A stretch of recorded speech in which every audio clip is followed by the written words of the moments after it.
Ce film a été réalisé en Israël par les studios Geva pour le Keren Hayesod, appel israélien unifié. Montage Nelly Bogor, arrangement musical Edmond Alperin, son Elisha Birenbaum, texte de Michael Elkins, lu par Marc Hillel. Les acteurs de ce film font partie des quelques 600 000 Israéliens qui chaque jour remplissent leurs tâches quotidiennes.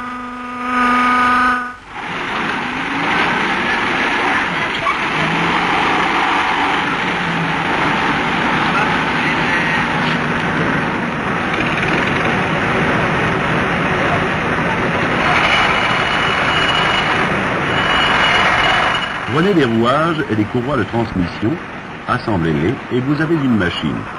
Prenez un homme ou une femme, apprenez-lui un métier et vous avez un ouvrier. Mettez ensemble beaucoup de machines et d'ouvriers et vous voilà à la tête d'une industrie. Et parfois vous obtenez plus qu'une industrie. Il arrive, comme en Israël, que cela vous donne un nouveau mode de vie.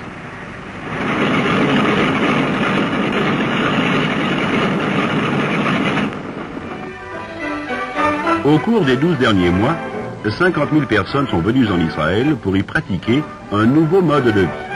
Ils sont venus d'Afrique et d'Europe, de pays séparés par des océans, de cultures séparées par des siècles. Ils n'avaient en commun qu'une seule chose, ils étaient juifs.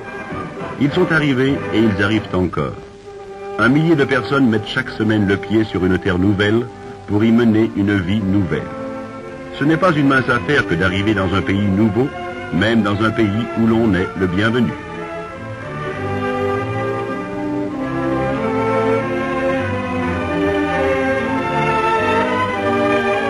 Les premiers jours de leur arrivée, ils se rassemblent en groupe parlant les langues qui leur sont familières. Parlez-vous français? Ponimaish Poroski, Diretz Yiddish, Takle Arabi. Au cours de toutes les années d'immigration, dans toutes les langues des 70 pays d'où sont venus depuis 1948 850 000 immigrants, les questions sont toujours les mêmes. Où aller? Comment débuter? Et au cours de ces années passées en Israël, nous avons appris les réponses. Où vont-ils? Ils cherchent un foyer, un endroit où ils puissent vivre. Naguère, il n'y a pas si longtemps, leur première demeure aurait été une tente ou une baraque de fer blanc. Cela va mieux aujourd'hui. Désormais, le plus souvent, c'est un petit appartement dans une maison construite en dur. Nous avons construit 70 000 appartements de ce genre qui nous ont coûté 14 milliards de francs. Comment commence-t-il? Il commence par travailler. Travailler, c'est plus que gagner son pain. C'est le moyen d'occuper dignement sa place dans la communauté. Bon nombre de nouveaux immigrants arrivent avec les connaissances artisanales de leur ancienne culture. Nous les encourageons, nous leur fournissons les moyens de pratiquer leur métier pendant la période de transition. Nous installons des ateliers à domicile, nous procurons le matériel et l'équipement, et nous vendons les produits qu'ils fabriquent. Il existe 35 000 ateliers de ce genre. Le bénéfice est double. Israël s'enrichit des arts de nombreux pays, et en retour, les nouveaux arrivants se font une place par leurs propres moyens.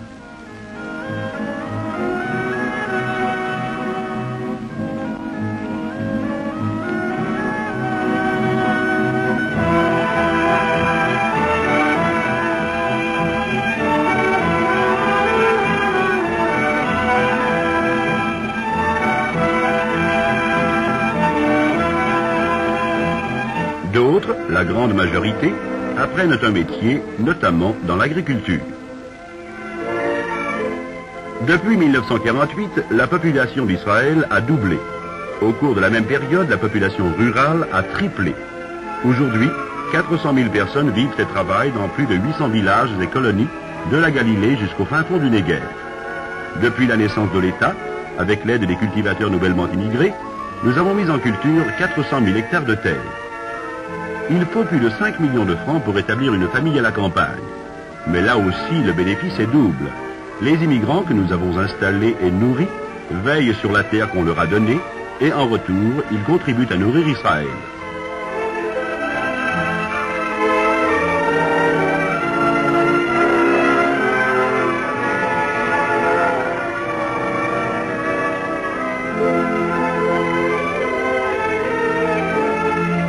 Nous avons appris de nombreuses méthodes pour assimiler les immigrants à la communauté israélienne. Ces moutons constituent l'une de nos méthodes. Au printemps dernier, on a rassemblé les 6 000 moutons de 38 colonies nouvelles des alentours de Jérusalem 4000 colons les accompagnaient. Ce fut la première fête de la tonte des moutons qu'on ait jamais célébrée en Israël. 3 jours durant, des nouveaux immigrants venus de l'Inde, du Yémen, du Maroc, auxquels s'étaient joints de nombreux anciens, ont travaillé de concert.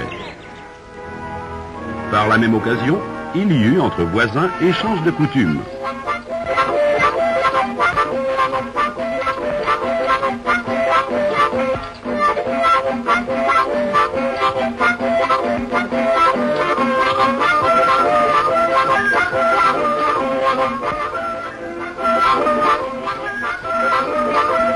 L'Echaim, grand-père, mais attention à la barbe.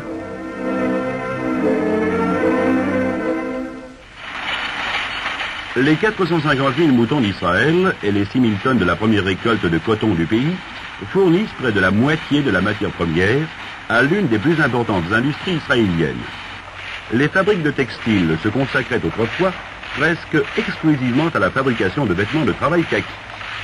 Mais de nos jours, cette industrie fournit toutes sortes de vêtements, en fait tous ceux dont les Israéliens ont besoin.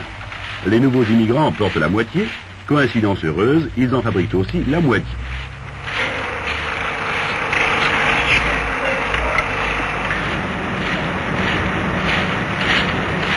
En Israël, hommes et femmes sont des partenaires égaux.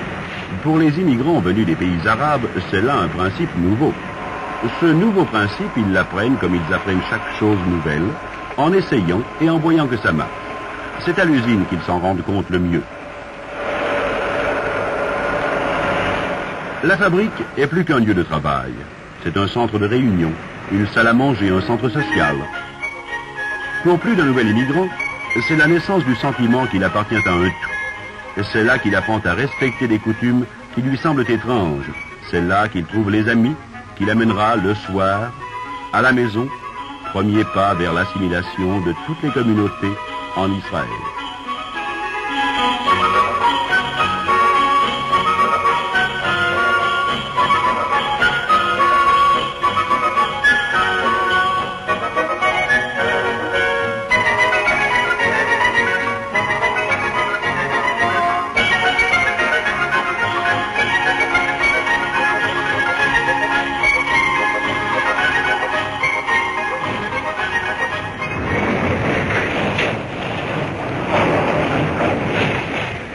Israël ayant désespérément besoin d'augmenter constamment la productivité, le gouvernement a institué un système de primes destiné à récompenser les travailleurs mettant au point de nouvelles techniques de production. Si un tiers des prix décernés ont été attribués aux nouveaux immigrants, on peut en déduire que c'est un témoignage à la fois de leur intelligence, de leur intérêt, comme de leur complète absorption dans la vie israélienne. Cette jeune ouvrière n'oubliera jamais cet instant de gloire bien mérité. Elle n'aura besoin d'aucune preuve supplémentaire pour comprendre qu'elle s'est acquise une place égale à celle des hommes.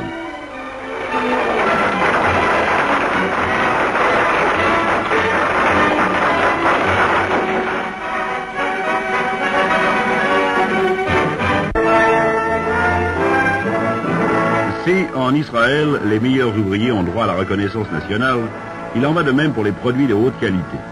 La première exposition de l'industrie nationale à Haïfa a été pendant 2 mois la plus grande attraction du pays. C'était comme si la population tout entière était accourue pour constater que son propre ouvrage est de bonne qualité et abondant. L'usage commercial de l'électricité est l'indice le plus sûr du développement de l'industrie d'un pays. Depuis 1949, l'usage du courant électrique en Israël s'est accru de 300%.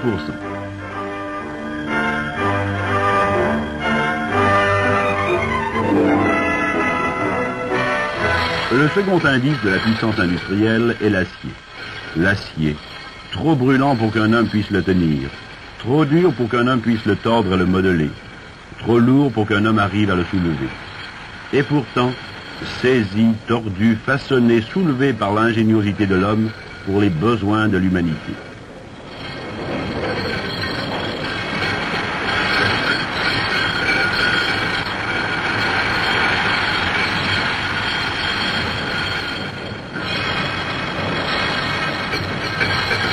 En Israël, les objectifs sont pacifiques. Nous modelons des barres d'acier pour renforcer nos maisons afin de loger notre peuple.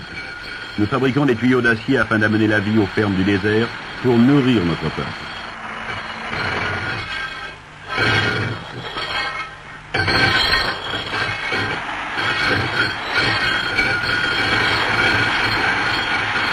Nous faisons davantage encore. Nous exportons nos produits pour les besoins d'autres peuples dans le monde.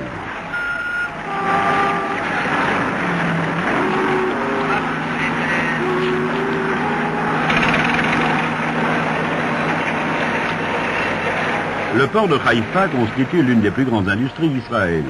C'est en même temps notre artère vitale. Dans ce port arrivent chaque année les 200 millions de dollars d'équipements et de matières premières dont nous avons besoin pour notre développement. Et chaque année sortent de ce port les 90 millions de dollars d'exportation qui prouvent la croissance de nos ports. Et de même que les nouveaux immigrants jouent un rôle prépondérant dans la fabrication des produits que le pays exporte, de même, ils prennent part au processus d'exportation. Parmi les quelques milliers d'ouvriers du port, la moitié sont citoyens d'Israël depuis moins de 5 ans. Il en est de même pour le tiers des équipages de la marine marchande. La région de Haïfa est le centre de l'industrie israélienne. Dans les quelques kilomètres carrés entourant le port, se trouvent concentrées les usines qui fournissent les 2 tiers des 600 millions de dollars de la production annuelle.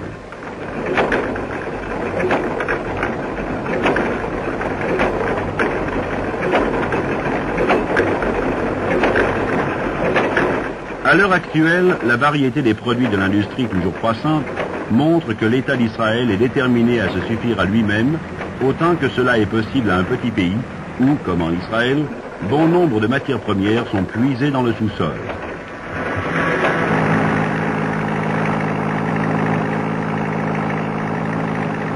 Pour parvenir à ce but, à l'indépendance économique, les camions israéliens foncent vers le sud, vers le vaste désert du Negev. C'est notre coffre au trésor. Ces tiroirs n'ont pas encore tous été ouverts, mais dans cet espace en apparence stérile, nous avons d'ores et déjà découvert des phosphates, du kaolin, du cuivre, du granit, du sel, des produits chimiques naturels.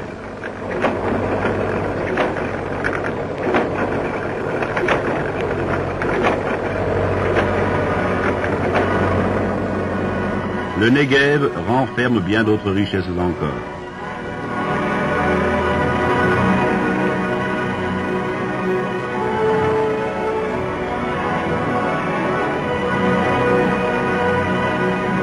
Nous avons commencé à y édifier des localités qui deviendront des villes. Nous avons amené la vie et rendu utiles les étendues d'eau salée que le monde nomme la mer morte et que nous connaissons sous le nom de Yam HaMelach, la mer de sel.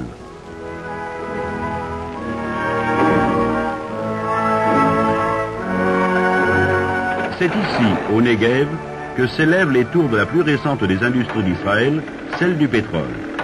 Aucun pays dans le monde moderne ne peut subsister sans pétrole. Si une nation ne peut le produire, elle doit l'acheter.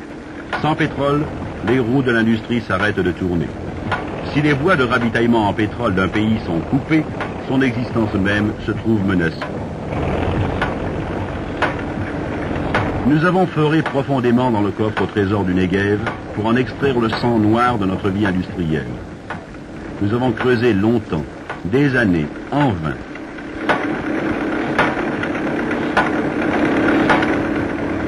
Nous avons creusé longtemps, sans relâche, sans nous décourager.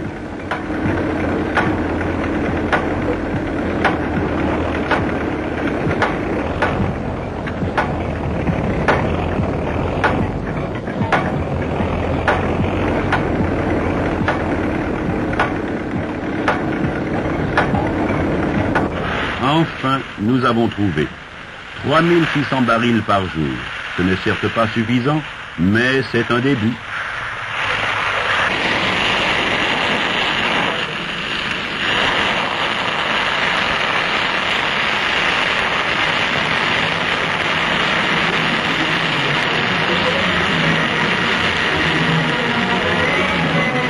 Le Negev est notre trésor. C'est aussi notre défi. Nous y répondrons. Nous avons dans notre histoire gagné notre liberté, reconstruit notre nation, ramené notre peuple. Nous avons rendu notre pays fertile de la Galilée jusqu'au désert du Negev. Et ces espaces vides, nous les peuplerons. Nous y bâtirons fermes et usines, villes et villages, car c'est notre pays.